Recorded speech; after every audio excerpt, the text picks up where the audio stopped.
예, 정성호 장관 요즘 뭐 굉장히 고생도 많고 머리도 복잡하실 것 같은데 그러나 지금 대한민국의 사법 제도가 완전히 뒤바뀔 수도 있는 역사적인 순간에 와 계시다는 건 잘 알고 계시죠? 예, 뭐 여러 가지 측면에서 무거운 책임감을 느끼고 있습니다.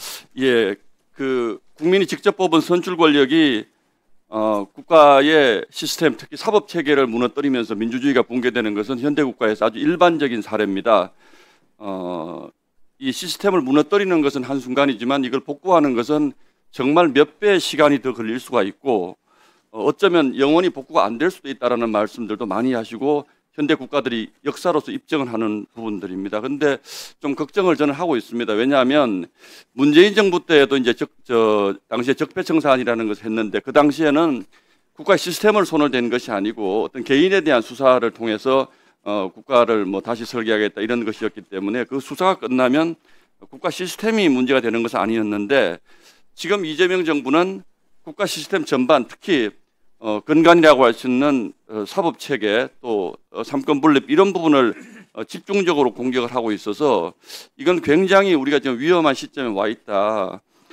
특히 이 국가의 시스템을 무너뜨리는 것이 특정 개인 최고 권력자 대통령의 안위를 위해서 진행되고 있다라는 의구심을 가지지 않을 수가 없습니다. 지금 화면 한번 잠깐 보여드릴게요.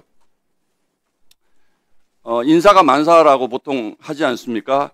제가 이분들이 특정 개인에 대해서는 제가 사유를 모르기 때문에 제가 평가하지 않겠습니다. 다만 지금 이런 평가를 하고 있습니다. 대한민국 정부가 이재명 로펌 정부냐. 지금 저희가 러프하게 제가 대충 언론에 다 공개되신 분들만 보더라도 이재명 대통령 변호인 출신들이 지금 정부 고위직 또 국회 말하자면 법무행정이라든지 사법개혁, 검찰개혁에 직접적인 영향력을 미칠 수 있는 위치에 저렇게 대거 포진해 있습니다. 실무 인력까지 포함하면 과연 이 정부가 대한민국 국민을 위한 정부인지 이재명 대통령의 사법 리스크를 해소하기 위한 정부인지 알 수 없을 정도로 저는 위험한 상황이라고 생각을 합니다.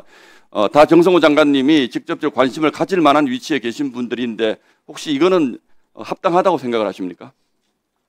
예, 뭐 대통령께서 그 해당 직무의 어떤 적정성이라든가 또는 뭐 전문성들 여러 가지를 고려해 갖고 인사한 것을 알고 있고. 아니요, 직접적인 이해 당사자들입니다. 변호인을 하셨기 때문에 저희가 뭐 좀 과장하면 이분들의 변호사비를 관직을 준 것으로 산 것 아니냐라는 그런 평가를 할 수 있을 정도로 지금 보시면 굉장히 심각합니다. 그리고 민정비서관 무슨 비서관 이 법무행정에 직접적인 영향을 미칠 수 있는 부분에 대거 포진하고 있기 때문에 법무부 장관님 이 부분에 대해서 아무런 생각이 없으시다 그러면 저는 곤란하다고 봅니다. 예, 과거 정부에서도 이런 정도의 그 법률 개인 변호인이요?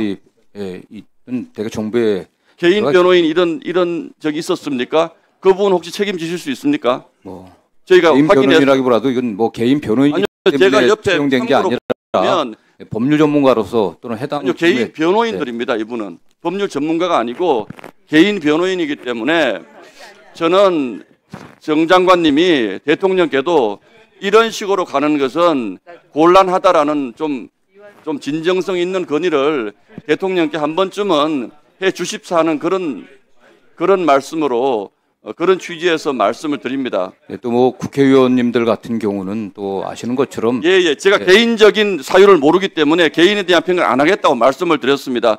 진정성 있게 드리는 말씀에 대해서 그렇게 비아냥대지 마세요. 이거는 상식적으로 봐도 굉장히 심각한 문제 아닙니까? 알겠습니다. 이만큼 하겠습니다.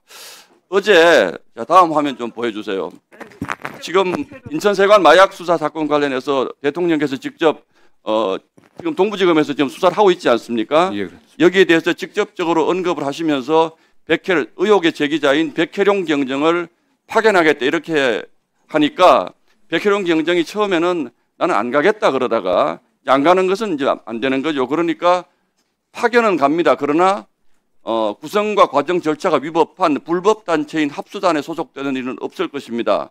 그러면서 뭐라고 얘기를 하냐면 백혜룡 경정이 직접적으로 공격을 합니다. 정성호 장관님 마약 게이트 덮은 검찰 세력과 한편입니까?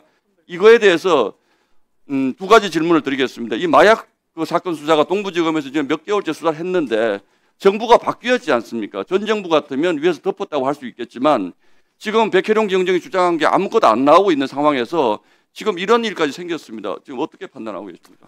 지금 이문정 그 동부지검장을 책임자로 해갖고 매우 엄중하게 수사하고 있는 것으로 알고 있고요. 대통령께서 말씀하신 것은 이게 국민적 관심이 높고 상당한 의혹이 제기되고 있기 때문에 독자적으로 좀 엄정하게 잘 수사해라라고 하는 원론적인 당부였던 것으로 그럼 알고 있습니다. 지금까지는 엄정하게 수사가 안 되었고 마약 게이트를 정성호 장관님이 덮었기 때문에 대통령이 의혹 제기자인 백혜룡 경정을 당신이 직접 가서 수사해라고 지금 이렇게 지시한 것처럼 보이잖아요. 저희에게는. 제가 알기로는 이제 백혜룡 경정께서 수사 과정에 관련된 이러저러한 얘기를 외부에서 하고 있기 때문에 본인이 직접 참여하는 게 좋지 않겠냐는 그런 분이 참여하는 것이 좋습니까? 객관적인 수사가 되겠습니까? 어쨌든 이 사건을 최초에 수사했던 당사자이기 때문에 뭐 큰 문제는 없다고 생각합니다. 아니요. 수사했던 당사자가 아니고 일방적으로 의혹을 제기한 분인데 이분이 갔을 때 과연 수사가 객관적으로 이루어질 수 있겠느냐. 그리고 그것을 대통령이 수사팀 구성에까지 이렇게 직접적으로 개입하시는 것이 옳은지를 장관님의 의견을 여쭙는 겁니다. 뭐 대통령께서 게다가 이분은 장관님을 직접 공격을 하고 있어요. 검찰 세력과 한편, 마약 게이트 덮은 검찰 세력과 한편이라고. 여기에 대해서 아무 말씀도 안 하십니까?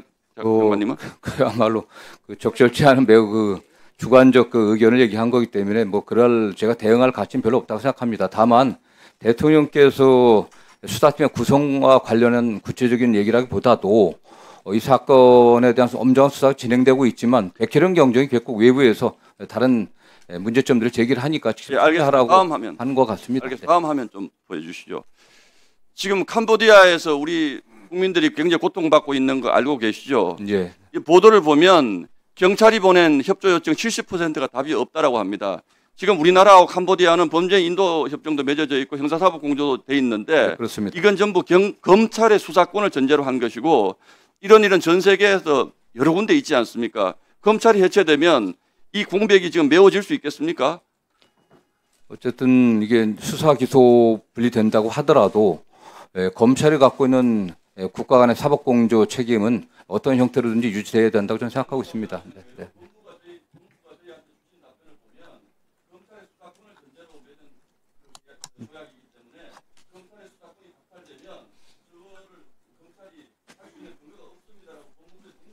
그렇기 때문에 그 부분에 어떠한 대책을 좀 세워야 된다고 좀 보고 있습니다.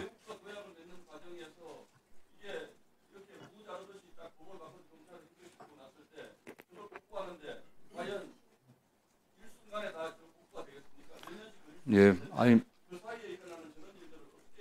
지금 이 사건 관련해서도 최초 관할 경찰서에서 캄보디아 경찰과 사법공조를 취하려고 했지만 적절치 진행이 잘 안 됐습니다. 그 이후에 경찰에서 관할 검찰청에 협조를 요청해 갖고 검찰이 적극 나서 갖고 하고 있습니다. 네. 정리해 주시기 바랍니다. 네, 향후 이런 점들이 다 고려되었고 논의되어야 될 것으로 보고 있습니다. 발언 시간이 종료되었습니다. 정리해 주십시오.